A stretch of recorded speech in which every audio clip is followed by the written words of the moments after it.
Hello, everybody, and welcome into Through the Gears. I am your host, Michael Bellifemini, and it is now Michigan race weekend on the NASCAR Cup Series schedule, getting ready for the next race on the Cup Series calendar, and we're heading back to Michigan for their yearly race in the Firekeepers Casino 400. It's going to be Sunday afternoon at 3 o'clock, June 7th. I'm recording this on Friday night. Got the truck race tomorrow. O'Reilly has, I believe this is their first week off of the year. Kind of a shame that we don't get to see those cars at Michigan this year, but still should be a good week of racing. And I want to start off by saying rest in peace to Ned Jarrett, passing away today. Great career, great broadcasting career, great life into the 90s age. Just another brutal loss for the NASCAR community. And thinking of the Jarrett family and getting ready to strap in on Sunday and all weekend long in Michigan. And going back to last week in Nashville, talked about some of the favorites. And one of them, I think the favorite of the race was Denny Hamlin. He did end up winning. He ended up on the pole, but had a crazy, just brutal start to the race where he jumped the gun by a lot. And then he had to start from the back, basically. Half lap behind everybody else, and he was able to fight his way through the field and have that crazy fight with his two teammates, Chase Briscoe and Christopher Bell, and he got his second points win of the year, his third overall, because he won the All-Star race. So carrying that momentum, Denny Hamlin is the favorite at Michigan, and not only because he's last week's winner and he's second in points, but he won at Michigan last year. In the 4 next-gen races at Michigan, we've had 4 different winners and no Chevy winners, 2 Fords, 2 Toyotas. The last 2 years have been Toyotas, and they're the top 2 guys in the series this year. Denny Hamlin last year, Tyler Reddick the year before. Reddick has the 3rd best odds. Well, actually, he's tied for 2nd. It's Hamlin at plus 375 is the favorite, and tied for 2nd, Christopher Bell and Tyler Reddick at plus 550. Bell has never won at Michigan, but he's run well here in the past. He's led laps, and he's been fast this year. He's just had a lot of bad luck. And the 2 Fords that won in the next-gen car, Chris Buescher in 2023 and Kevin Harvick, who's now retired, in 2022. So no Chevy has gone to victory lane at Michigan in a really, really, really long time. We have to go back to 2017 where Kyle Larson won both races. He actually won 3 races in a row at Michigan. He won in 2016, the 2nd race, and then he swept the Michigan races in 2017. So he's the only guy that's won in a Chevy in the last 10 years, and he did it all with Chip Ganassi. He hasn't won in the 5 car yet. That even goes back to 2021 when he had that 10-win season. But going into Michigan, going to be a lot of contenders. Looking more closely at the last couple of races at Michigan, 24 and 25, because it's that Toyota dominance we've seen. And Christopher Bell, he actually got into a wreck that race. And I believe he wrecked that at the 2022 race when he was leading laps, but actually do want to go back a little further and look at Bell more specifically. He finished 13th in 2023, and he was on the pole that race. So he has qualified well at Michigan in the past. In 2022, yes, he did get into a crash that race after leading 31 laps in that event. And then last year in the race that Hamlin won, Bell, he ended up finishing in the 16th position. So Bell having those odds that high, kind of surprising, because outside of 2022, he hasn't really led a whole lot of laps. He had that pole in 23, but I don't think he led that many laps in that race. So Bell, I mean, Adam Stevens and him had some fast cars, so you expect him to keep that hot streak going. But I don't know. It's kind of a risky pick because he's just been so snake bitten. And his Michigan resume doesn't stand out as well, I would say. But you never know. Every race is new. But Bell being second kind of surprises me. Then you have Kyle Larson with the 4th best odds. He shoots up because you have Bell and Reddick at 550, according to BetMGM, which is the website I've been using. Larson's plus 825. So there's a big jump from the 3 Toyotas, and then the top Chevy's 825. And then those are the only cars in 3 digits. And everybody else is in the 4 digits. You have another Toyota, Chase Briscoe, is the 5th best odds at 1,100. Another guy that's looking for his first win of the year. He's tied with his teammate Ty Gibbs at plus 1100. So the 4 Gibbs cars are plus 375, plus 550, and then 2 1100s. And then you have Tyler Reddick at 550. So that's a bunch of Toyotas. And Gibbs almost won this race last year on fuel mileage, but he gave it up late. Hocevar was also in the mix, but his tire cut down. Gibbs finished third last year in that race. He also finished third in 2024. So, and Byron ran out of gas last year, and he finished second in this race in 2024. So no Byron and no Buescher so far when I look down the list. And then you have Ryan Blaney as the highest Ford at plus 1200. He has not won at Michigan in the next gen car. He won in 2021, but he has not won in this new era of NASCAR Cup Series racing. He finished 32nd last year, and the year before that, I'm looking down the results. He finished in the 18th position after leading 15 laps back in 2024. 2023, he finished 9th. So Blaney being the top Ford kind of surprised me. I thought it'd be Buescher from the success he's had at Michigan. He won in 23, finished second last year, and he finished 6th in 2024. So he's been running really, really well. And then you have William Byron at plus 1,400. Elliott's 1,400. And Buescher is 1,600. I feel like I'd keep an eye on Buescher. I know the Toyotas have been really, really good this year, but Buescher being plus 1,600, it just feels like, they're really banking on him having one of those Chris Buescher 4th to 11th place days that I feel like he always is in the mix as long as he doesn't run into an accident or have a mechanical problem. But maybe it's Buescher again. And then you have 1,800 odds for Carson Hocevar going to his home track, the Michigan native. And all these elite Toyotas. Then you have Bubba Wallace, who's been slumping lately, because I put him in that elite category to start the year, but it's been really tough for him the last few weeks. He keeps getting into wrecks and keeps having some struggles.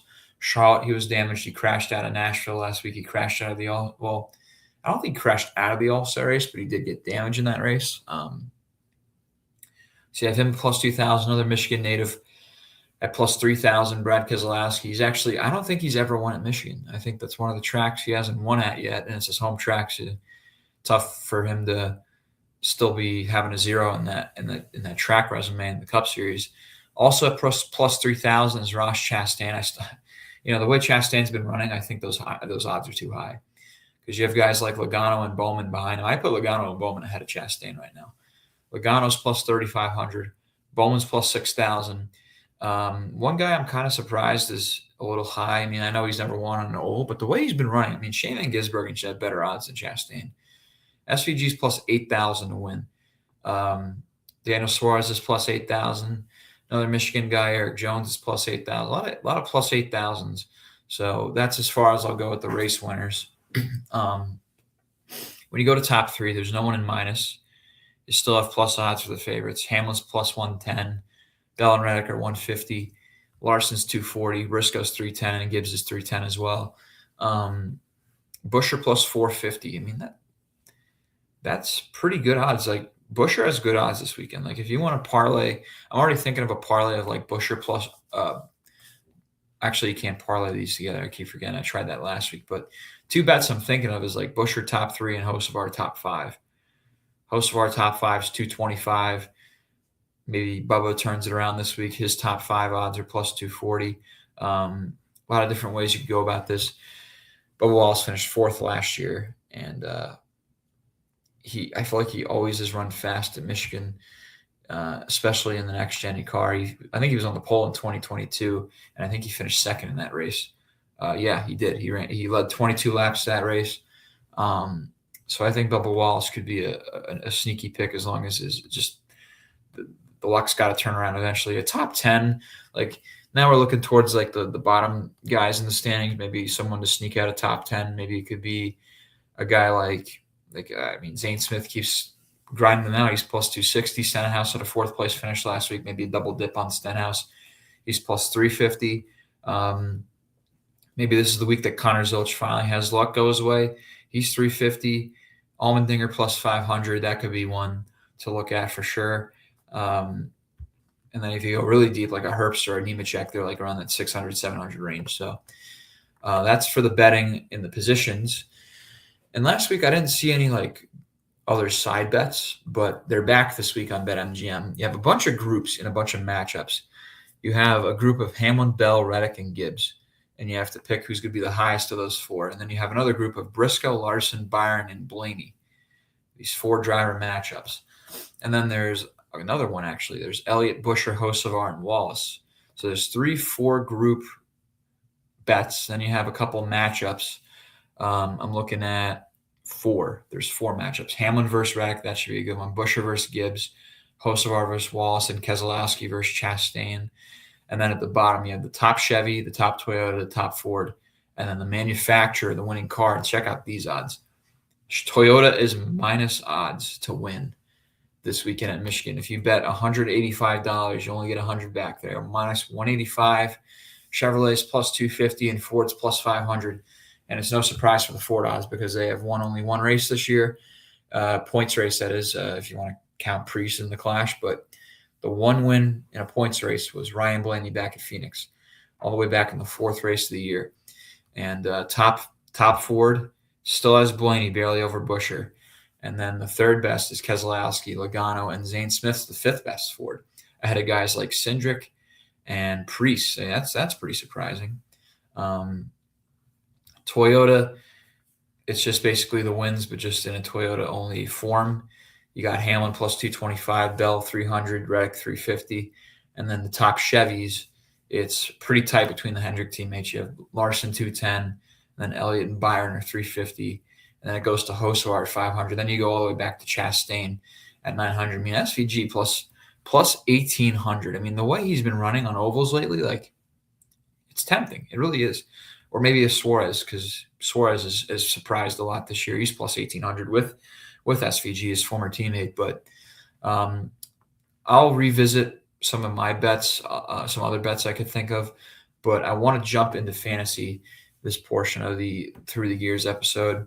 We're still want to mention Speedway Collective is our front stretch fantasy league site that we use, and we've been in touch with them and want to keep incorporating them into our episodes. And the way it works for all those not familiar, on Speedway Collective, you get 4 classes of drivers, and it works is like the standings. So the A group has the championship cars. Then the B group, you got like your chase cut line cars, I would say. Then the C tier is like cars that are expected to barely miss. And then the D are the back markers and the guys toward the back of the standings that haven't had the best year. Like, this goes off last year's standings, so it kind of goes off who had a bad year last year. So in the A group this week, and I know things could change depending on qualifying, but again, it's Friday night. Qualifying obviously did not happen yet. So just based off reputation and momentum, I think just off of his past success and just, again, you want to balance these drivers too. You can't just pick Tyler Reddick every single week because I think you can only use each driver like a certain amount of times. I think some leagues that I'm familiar with that there's like an eight race cap. So for this week, I actually haven't used Kyle Larson that much this year. So Kyle Larson, I'm starting. My backup was Denny Hamlin. Then the B class, I have Brad Keselowski on my bench, which doesn't really mean much. It's just kind of like my backup option. It's the starters and the bench. I have Ty Gibbs in the lineup because he was close to Michigan the past 2 years. Then the C class, I got to ride with Spire. I'm going with the hometown kid, Carson Hocevar. And then on my bench, Austin Cindric. But Allmendinger could be an interesting one. And then in the D tier, I'm going with his teammate, Daniel Suarez. And on the bench, I went with a guy I haven't used yet this year, and I feel like he's kind of due for a decent run. I feel like it's just a gut feeling. Like, I don't know what his numbers are. I'm going to check them out at Michigan. But I picked Noah Gragson. Gragson finished 27th last year. I think he spun out in that race. And then he was in the 10 car in 2024. He finished 12th. So I feel like front row has been running better this week, the past couple of weeks, especially the 38. Maybe that'll trickle down to the 4 or the 34. Looking at front row as a whole last year at Michigan, Zane Smith finished 7th. And then I said Gragson finished 27th, and Todd Gillen finished 33rd. He was involved in a crash that hard crash he had. I think he was in the first crash, that hard wreck with Alex Bowman, and then he backed it into the wall later on in the race. So tough one for Todd Gilliland. And he was actually in a wreck last week at Nashville, so hopefully Todd could turn things around. But I think that's going to wrap up for this fantasy side, aside from maybe like other cars you could look at. The A group is always tough because everybody's good. So it really does depend on qualifying, I feel like. But, Hamlin, Reddick, Bell, the favorites are in that group. And then B, you got Buescher, you have Logano. But then you have like guys that, kind of makes it surprised that you might want to switch up the groups midway through the year, because you got guys like Chastain and Zilch and Bowman in this group where, for different reasons, whether it be equipment not holding up the potential that we've seen in years past, or injuries in Bowman's case, that they have had some tough years. And then the C group, you have some guys that have been really, really solid, like SVG and Hocevar and Ryan Preece, who's right on the cut line. Austin Cindric, who's barely over the cut line. Like, those guys are chase caliber drivers. And then the D tier, you got some like Suarez. Suarez is in the D tier. Zane Smith's in the D tier. But then you got some other guys that are pretty on par. So, yeah, Zane Smith could be another good choice for the D tier, but I feel like everybody's starting to use him more and more often because they're seeing how well he's been running lately. But that's going to do that for the fantasy part of this episode. But thank you again for Speedway Collective for supporting this this front stretch, for not only front stretch, but for Through the Gears content. But going back to betting before we wrap up here on Through the Gears and get ready for the weekend of racing at Michigan. And to start off June on the Cup Series schedule, I think when I look at race winner, I usually like to pick 3 or 4 guys, like a favorite and a guy that's a guy or two that are a little bit lower down the list and like a long shot. So I think just the way it's running, it's got to be like, I feel like I'm a broken record, but it's got to be like Hamlin or Reddick. You got to pick one of them, maybe both. I'd be hesitant on Bell just because of the bad luck, but I'd say Hamlin and Reddick easily, like the 1A, 1B, and then I think I'd throw in Ty Gibbs. I'd lean Gibbs over Briscoe just because Gibbs was running pretty solid when he was having some inconsistent years. Now that he's a contender in the top 10 in points, I think that Gibbs is going to have a really good shot at winning on Sunday. So those are my Toyotas to watch. I think top 3 Toyotas to watch to win: Hamlin, Reddick, and Gibbs. If I were to bet a Ford, like, I wouldn't go Blaney. I'd go Buescher. I would go Buescher at 1,600. I think that's a good value out of Buescher there. And then for a Chevy, I think because Larson's the top Chevy. He's plus 825, but his winless streak's over a year now. I'm looking at 2 guys that came up just a tad short last year. Byron, because he ran out of gas, and Hocevar because he blew a tire. I think Byron at 1,400 and Hocevar at 1,800 is pretty good. Wallace at 2,000, he only has I think 3 career wins, either 3 or 4. So he doesn't win that much, but a top 3 at plus 525, that one I could see myself throwing money on, looking at that. And then like a really deep long shot to win just because of like past success and just like, I just feel like we're due for one of his patented, like, coming out of nowhere wins. Like Joey Logano at plus 3,500, I feel like that's not a bad idea. You want to throw a couple dollars on it, sure. Looking at the top 3, I said Wallace could be a good one. Or if you don't want to pick a win, Buescher top 3 plus 450, or his teammate Keselowski at plus 850. And Preece is even below that. Preece is 1,300.